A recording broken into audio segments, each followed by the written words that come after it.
Welcome back to my channel at The Movie Optimist, where I find the silver linings in even the worst of films. Today, I want to briefly touch upon something that I don't normally do here. I don't like to get into politics on my show. It's not what I'm about. I'm very predominantly out of the limelight in terms of political things going on in the world, but when it has something to do with inside of Hollywood, when it's TMZ drama that it's going to affect movies that I want to go and see, I will consider talking about it. And in this case, I'm going to, because I really think the whole thing is just such a shame. A year or so ago, Jonathan Majors, who was playing Kang in the Avengers universe, was accused of essentially hitting and beating his girlfriend at the time. And he had to go to court and, testify, and it was this big, long, drawn-out process that was over a year. Now, I'm not going to bore you with all the details to that. If you're really curious about the ins and outs of that, just go and Google it. There's tons of articles you can read about it online. Essentially, at the end of the day, he was trying to prove his innocence and say, I didn't hurt her intentionally. And out of all of the things he was charged with, he got charged for the one that was the least bad for his career, where essentially he got charged with, you hurt this girl, but it was clearly on accident. You didn't mean to. Not that this example is what he did, but it's like if you're arguing with someone and you go to storm out of a restaurant and you slam the door behind you and it hits them in the face. You hit them, but you didn't mean to. It was an accident. Now, apparently he went to push her into a car and she hit her head while doing it. I mean, he still pushed her, which is still bad, but for whatever the case may be, the court said you accidentally hurt her, so you're not going to go to jail, you're not going to do time, but you have to go to domestic violence counseling for the next year. And they also pretty much said that he suffers from severe anger problems, so he had to do stuff with that. He had to go to therapy for that. And then he kind of went out of the limelight for a little bit. He got fired from Marvel. He was no longer Kang. Originally, they were going to recast Kang, but I think they decided to just do away with it and just bring in Doom. He is arguably the more popular character anyway.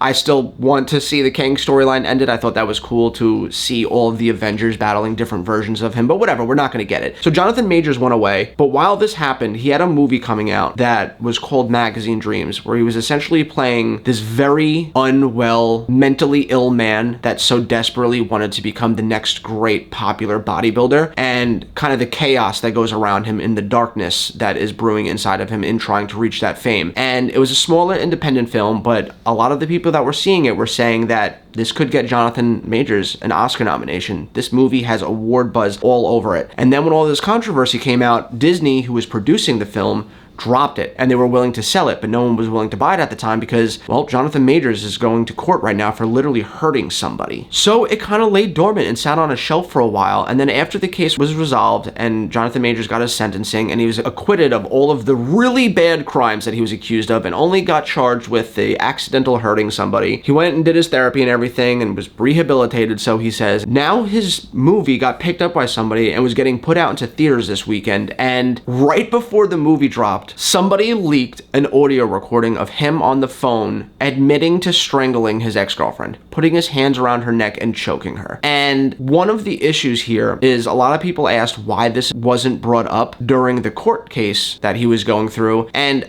I'm not a lawyer. I don't know all the mumbo jumbo. From what I could gather is that happened during an occasion that took place outside of the events that Jonathan Majors was going to court for, and the court ruled that only evidence that surrounded the immediate case could be presented. They didn't want anything outside of that to obscure the jury's decision making, so they were told that they can't present that in front of the court. Now, whether that's right or wrong, or whether you agree with that or disagree with that, you think that's fucked up, you think it should have, that's not what I'm trying to say here. At the end of the day, that's just the rule that they implemented, so it wasn't presented at the time. It's presented now, and now because everything's done, he can't get in trouble for it because the court case is long gone. The only thing that it's gonna do is hurt his career further because now people know that he actually did put his hands on her intentionally, and who wants to work with a guy like that? There was also all of the people that came out and said he was a nightmare to work with and a bully, and he used to just really boss people around. He had a nasty attitude. So you couple that with when he gets really mad, he literally puts his hands around your neck, and yeah, I could absolutely see this further pushing his career down into the dirt. I mean, I wouldn't want to work with him, which is such a shame because he is such a gifted, charismatic actor. Every time he's on screen, even in movies that aren't that great, he's so wonderful. And if you go back to some of his other movies that he did, where I reviewed like Devotion with Glenn Powell, I talked about how much he was a rising star, and I could not wait to see what he was going to do in the future, what the future held for him.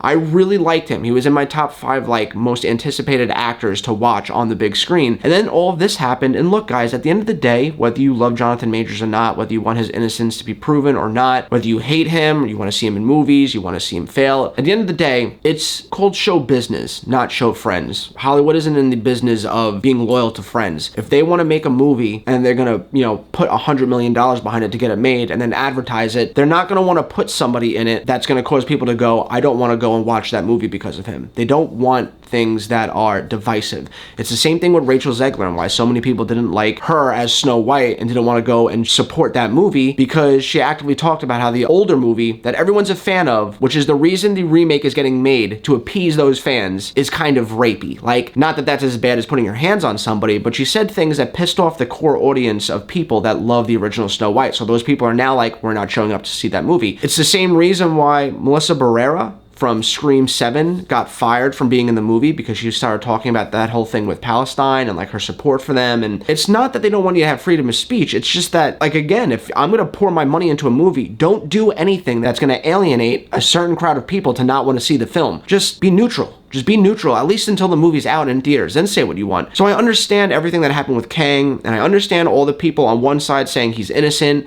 put Jonathan Majors back in Marvel, and I understand all the people saying, yeah, but he's still a nightmare on set, he's still mean to people, and now he's putting his hands on women and admitting it. I get it. I get both sides. But at the end of the day, Hollywood's gonna do what's best for Hollywood. Now, do I think that this was a cheap shot from the person that leaked it? Yeah, they clearly are upset. They lost the court case, at least to some capacity. I'm sure a year of domestic violence counseling wasn't what they wanted. They probably wanted him to lose his career completely and do some jail time after all the heinous things he did, and they didn't get that. So what better way to get back at him? Well, wait for his last chance to be right around the corner, this Magazine Dreams movie. Wait for it to just drop in theaters, and then drop the tape of him admitting to choking his ex, and that's just gonna further destroy his image and cause this movie to fail, which it is. Nobody's going to see this movie this weekend, which isn't entirely Jonathan Majors' fault. Magazine Dreams was never a 4-quadrant film. It's not a film you bring the family to. It was never gonna be a film that made $100 million, but it could have done like $5 or $6 million, and now it's projected to do like $1 or $2 million. No one's gonna see this movie pass this weekend outside of the major diehard fans, and the reason why I'm making this video is because through it all, through all of the court case stuff, all of the public stunts and shenanigans that was going on, if Jonathan Majors was found guilty, then in my heart of hearts, I would have wanted him to go away. I would have been like, you know what, a man like that does not deserve to be in superhero movies for kids. He doesn't deserve to be an actor in any capacity and be a star and be in the limelight. He needs to go off, be in construction or do something else where he's not a symbol for people. He's not an idol for people. But there was a small part of me that was like, but I do hope he's innocent. I hope he gets past this and proves his innocence and gets to go back to being the rising star that he was, that I was so excited to see and stuff. And I think that this was the nail in the coffin. I think that this is the last straw. I don't think you're going to see Jonathan Majors that much anymore outside of some independent films. And outside of that, he's just going to slowly fiddle away and disappear. And I really think it's such a shame, because again, he was such a brilliant talent that wasted it due to some mental health problems. And at the end of the day, look, we all suffer from stuff. I have angry outbursts too, where I lash out at people when I'm going through something. And